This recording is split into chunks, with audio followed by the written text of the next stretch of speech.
మీరు రాళ్ళేయచ్చమ్మా అలాగా? ఎందుకమ్మా మీకు అంత భయం? రాళ్ళేసి తరిమి తరిమి కొట్టాల్సినంత భయమే ఉంది? ఆ బెటాలియన్ ఏంటి అక్కడంతా?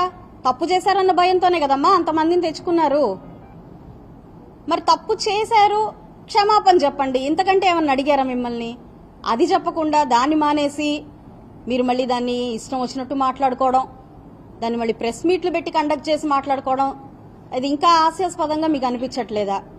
దాన్ని ప్రొటెక్ట్ చేయడం కోసం మీలాంటి మూకలు మళ్ళీ ఏదైనా మేము ప్రశ్నించడానికి వచ్చిన ప్రతిసారి కూడా మీరు ఆ ప్రవృత్తి మీకుంది. గొంతు కోసే ప్రవృత్తి ఉంది, డోర్ డెలివరీ చేసే ప్రవృత్తి ఉంది, అరాచకాలు చేసే ప్రవృత్తి ఉంది.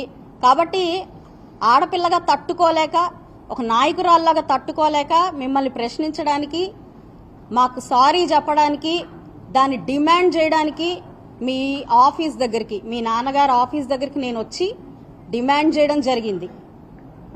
దానికి మీరు సరిగ్గా కనీసం లోపలికి వెళ్ళి ఆవిడ అలా అడుగుతుంది చెప్పండి. మీరు ఆల్రెడీ చెప్పారు కదా నేను అలా చేసి ఉండకూడదు అని.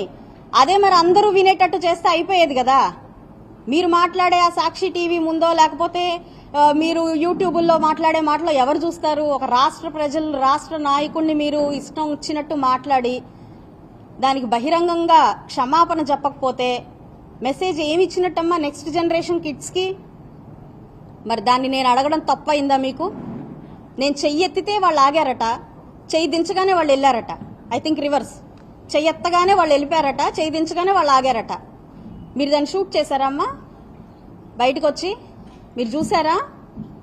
వెనకాల ఎవరున్నారో కూడా తెలియదు. మీ ఇల్లు అసలు ఆ వెనకాల ఉందని కూడా తెలియదు. అలాంటిది మీరు మీ ఇష్టం వచ్చినట్టు మాట్లాడతారు. చంద్రబాబు నాయుడు గారి గురించి మీరు ప్రశ్నించారు. ఇలాంటి ఎలా ఎంకరేజ్ చేస్తారు సార్ మీరు అని అడిగారు. ఎంకరేజ్ చేయరమ్మా చంద్రబాబు నాయుడు గారు. ధర్నాలకి దొమ్మిలకి దిగమని, ఇష్టం వచ్చినట్టు మాట్లాడమని, పక్కన వాళ్ళని రెచ్చగొట్టమని, రెచ్చగొట్టి తమాషా చూడమని ఇలాంటి చంద్రబాబు నాయుడు గారు ఎప్పటికీ ఎంకరేజ్ చేయరు. నేను మిమ్మల్ని క్షమాపణ చెప్పండి అని అడగడానికి వచ్చాను అంతే.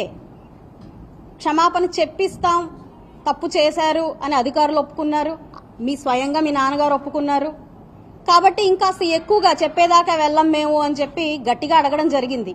ఎందుకంటే మీరు చేసిన చాలా తప్పు.